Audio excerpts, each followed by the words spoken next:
Media नोंथांमोनखौ जों दिनै नैबे जोंनि 11 नं सोरांदुवार ब्लक मावख'आव नोंथांमोनखौ लेंहरनायनि गुबै थांखियानो जाहैबाय जोंहा बिटिआर गभर्नमेन्टनि बानजायनायाव फैगौ 5 एप्रिल 2025 अक्ट'खालि थुक्राझाराव थानाय क्रफ्ट्स मेम'रियेल हस्पिटालाव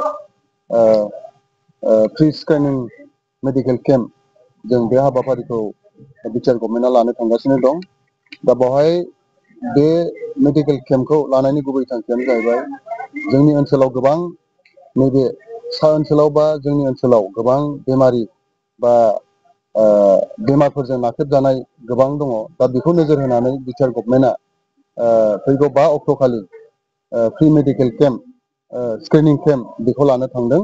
दा बेवहाय गिबियै गोबां बेवहाय 13थासो बेमारिफोरनि जे मेडिकेल केम्प बाहाय लानाय जादों। दा बेवहाय गिबियाव दङ केन्सार, किडनि, हार्ट आरो मेगन, हाथाइ आरो खोमा केन्सार आरो किडनि बेफोर बेमारिफोरखौ नायनो थाखाय लानाय जादों। दा बेवहाय जों बेखौनो खावलायनो सानदों जे ओनसोलाव थानाय गासैबो बेमारिफोरखौ बे फैगौ 5 अक्ट'खालि जाहाथे फ्रि मेडिकेल केम्प जे बेवहाय लाफैयो जों बेखौनो रायजो राजाखौ खावलायहरदों जाहाथे बिथांमोना लैहोर लैहोर फैनानै ओइदिनखालि जोंनि बे फ्रि मेडिकेल केम्पआव जाहाथे बाहागो लाफैयो।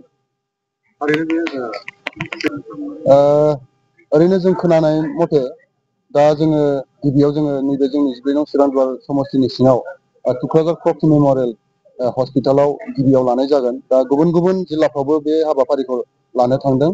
दा गिबियाव जोङो नैबे थुक्राझार क्रफ्ट्स मेम'रियेल हस्पिटालाव जोङो नैबे बिटिआर गभर्नमेन्टनि जे फ्रि मेडिकेल स्क्रिनिं केम्प जों बेखौ गिबियाव मोननो हानायखौ जोङो बिटिआर गभर्नमेन्टनिसिम जोबोद जोबोद साबायखर जों जासिहरो। नायनो थाखाय डक्टरा गोबां बेवहाय गावगाबागाव बिभाग डक्टर फैगोन। दा बेवहाय जाय डक्टरा जाय बिभागाव गोलैगोन बिथांमोना फैनानै बेखौ नायफैनाय जागोन। दा बेवहाय जोङो खावलायदों जाय जाय बिथांमोना जाय बेरामजों नाख्रेबजादों बै बिथांमोना जाय बेमारखौ नायजानो फैगोन बिथांमोना बे बेमारखौ नायनो थाखाय जोंहा गासै 12-13थासो जोंहा माखासे केम्प बानायनाय जागोन। दा बेवहाय गाव गावनि बेमारखौ नायनो थाखाय गाव गावनि बे केम्पआव हाबनानै देहाखौ नायजानो थाखाय जों खावलायगोन।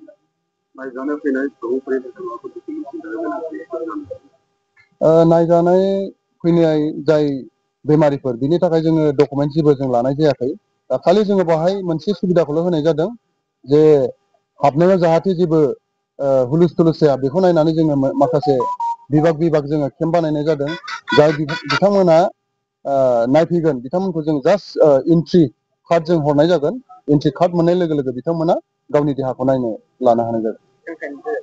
ओरैनो टाइमखौ जोङो 10थानिफ्राय फुंनि 10थानिफ्राय बेलासि 4 बाजिसिम जों बे हाबाफारिखौ लानो थांगासिनो दं।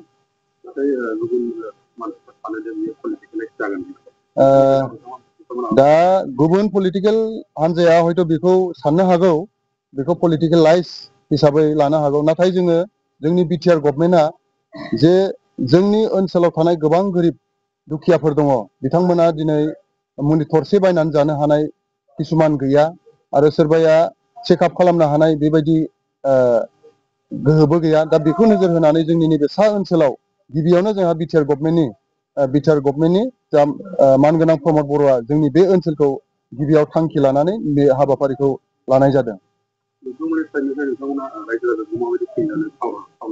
जोङो बेखौनो खावलायनो सानदों जोङो रायजो राजाफ्रा जेबो उसुबिदा लायाजासे गाव गावनि देहाखौ नायनो थाखाय जोङो लैहोर लैहोर ओइदिनखालि फैनानै गावनि देहाखौ फ्रि चेकआप जाहाथे खालामनानै लाफैयो जों बेखौनो रायजो राजाफोरखौ जों गुरैयै खावलायहरो।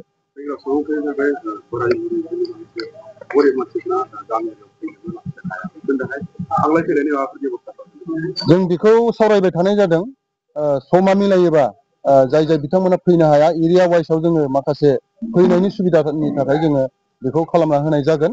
जों दा बेखौ जों दा सावरायलायबाय थादों। दा बेखौ जों बोरैहाय जोङो हेफाजाब होनो हायो बेखौ उननि समाव जोङो मोनथिसिगोन।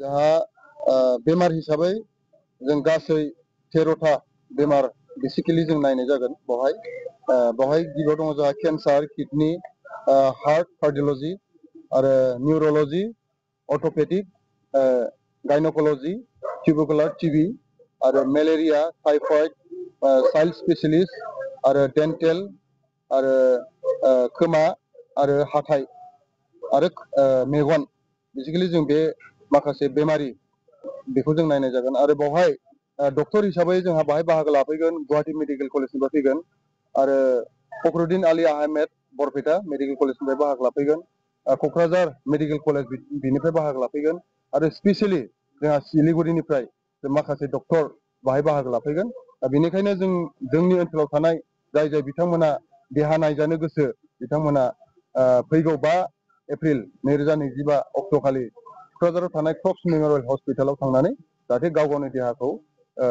नायजाहैनो हागोन जों बेखौ मिजिंथिनानै जों रायजो राजाफोरखौ खावलायहरो।